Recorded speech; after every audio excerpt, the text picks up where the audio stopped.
Allô, mon nom c'est Kelsey. J'ai presque 12 ans et je suis ici parce que je suis servante de messe. J'aime ça aider le monde et j'aime ça voir le monde sourire. Avant, je savais pas trop quoi faire des dimanches des fois, mais là, maintenant, j'ai toujours hâte d'aller à la messe.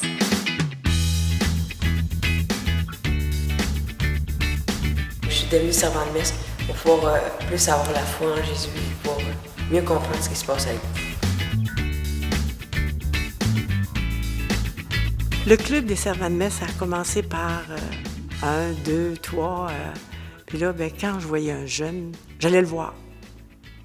J'allais marcher, je voyais un jeune. Hey, ça te tenterait pas d'expérimenter ça, tu verrais. Thérèse est venue nous voir, on avait le même chien, puis on a commencé à parler, puis elle m'a proposé de venir, puis j'ai accepté. Puis il y en a, l'Église, ne savait même pas ce qu'elle était. Puis l'hôtel, ils ne savaient pas c'est quoi ça, l'hôtel, tu sais.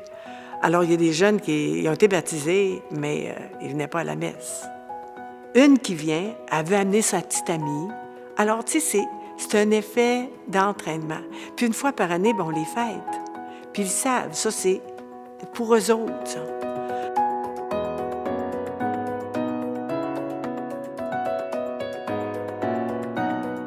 Le secteur Val-Bélair, c'est les fonctionnaires de la Ville de Québec, souvent ils appellent ça la ville des poussettes, parce qu'il y a plein de familles. Alors je me disais, s'il n'y a pas de servant de messe, enfants et adolescents à Val-Bélair, il y en aura bien nulle part dans le diocèse de Québec. Il y a évidemment la préoccupation de faire une place aux jeunes et aux familles. Dans la liturgie, on n'a pas beaucoup de possibilités. Sinon que le service à l'hôtel, notamment, c'est un des lieux privilégiés. Tu sais, tu as des enfants aujourd'hui en initiation chrétienne.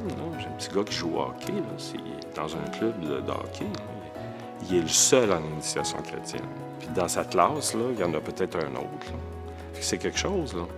Donc, le fait de dire, il y en a d'autres jeunes qui le font, puis ils ont leur place, ils ont quelque chose à faire, puis en même temps, ça les rapproche de l'expérience de l'Eucharistie, puis de la communauté, puis de nous comme pasteurs. J'ai le sentiment qu'on est comme une famille avec Thérèse puis toutes les autres servantes de messe, puis j'aime savoir ce sentiment-là. Tu peux faire toutes sortes d'affaires. Quasiment à chaque jour, tu fais quelque chose de différent. Puis je le fais quasiment à chaque dimanche. Tu peux faire la quête, tu peux tenir le livre pour le prêtre, tu peux apporter le pain et le vin. Tu peux sonner les cloches. Ça m'aide à croire en Dieu encore plus. Parce que j'attends plus en plus de parler de Dieu. Il me dit plus, j'attends plus d'histoires de lui et ça m'aide. C'est vraiment merveilleux de voir comment que les enfants progressent là-dedans. J'aime être ici quand ils se présentent. Puis là, je les embrasse. Je suis contente de voir. Puis c'est vrai, je suis contente de les voir. Ils se sentent accueillis. Puis là, je leur montre comment faire leur signe de croix, parce qu'il y en a qui ne le savent pas trop. Puis là, quand on fait « Je crois en Dieu », là, vous ouvrez vos mains, là, tu sais. C'est quoi « Je crois en Dieu »? Tu sais, on leur apprend petit à petit. J'ai appris que Jésus était toujours là, en nous, dans nos cœurs, même dans les moments difficiles, partout.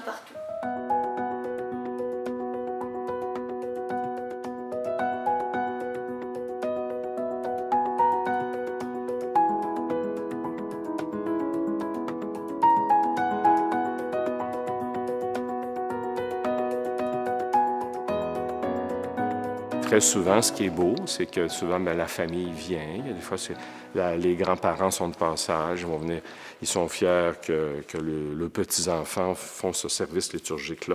Alors, ça génère aussi de la vie dans l'Assemblée. Il y a tellement de personnes de l'Assemblée qui sont contentes de voir des jeunes, puis dire, mon Dieu, c'est plaisant.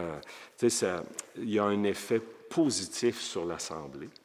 Tu peux montrer aux gens que même si tu es jeune, tu es capable de faire quelque chose de grand. Ce qui est beau aussi, dans plusieurs cas, c'est que pour le jeune, plusieurs font une expérience de service gratuit, parce qu'on ne les paye pas. Je veux dire, c'est un service à la communauté. Plusieurs aussi font une expérience d'être devant une foule. Certains sont extrêmement gênés, c'est un beau dépassement d'eux-mêmes là-dedans. Alors, il y a plein, je dirais, d'effets collatéraux, si je peux dire, dans le sens que, d'abord au niveau de la foi, parce que, évidemment, ces jeunes-là vivent une expérience de l'Eucharistie auquel il s'habitue dans le bon sens du mot.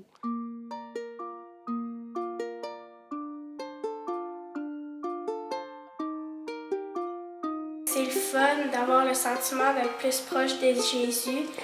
Puis c'est le fun d'apprendre aussi des nouvelles choses sur Jésus, justement. Il faut l'avoir dans le cœur. Tu sais, puis il faut aimer les enfants, accepter qu'ils font des erreurs, mais aimer les enfants dans leur grande simplicité. Dès avant qu'on m'en parle, tu sais, j'étais déjà, j'avais ça en dedans de moi et j'ai senti que c'était comme une mission. Je me sentais appelée à cette mission. Je suis certaine que dans chaque paroisse, il y aurait une personne qui serait prête à dire, bien, j'aimerais ça, m'occuper de ça, moi. Bien, je vais être là pour leur aider, qui m'appellent, puis ça va me faire plaisir. Tu sais, tu es tout le temps à l'école, puis là, quand tu essaies quelque chose de différent, c'est plus cool. Ça te fait sentir bien parce que tu aides le monde. Ça me change à être une meilleure personne, à être plus gentille avec le monde et de prier. Quand je prie, ça me fait sentir mieux. Mon père, il était servant de messe avant, puis je veux être comme lui.